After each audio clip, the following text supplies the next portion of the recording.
In front of me is TCL 60 SE NXTpaper, and today I would like to show you how you can turn on or off autocorrection.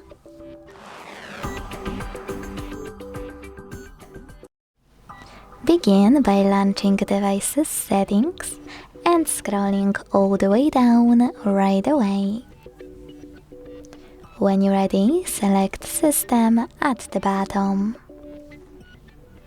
Then click on Keyboard, on-screen keyboard at the top, and finally Gboard. Now it's time to click on Text Correction, scroll down a tiny bit and use the switcher next to Autocorrection to turn it off or on.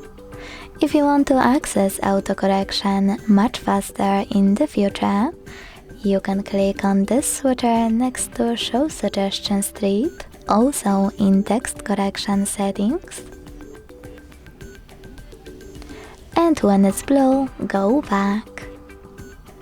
Then launch your keyboard and click on gear icon at the top of it to access text correction and then autocorrection right away. Thanks so much for watching. If you enjoyed this video, don't forget to leave a like, comment and subscribe. Bye!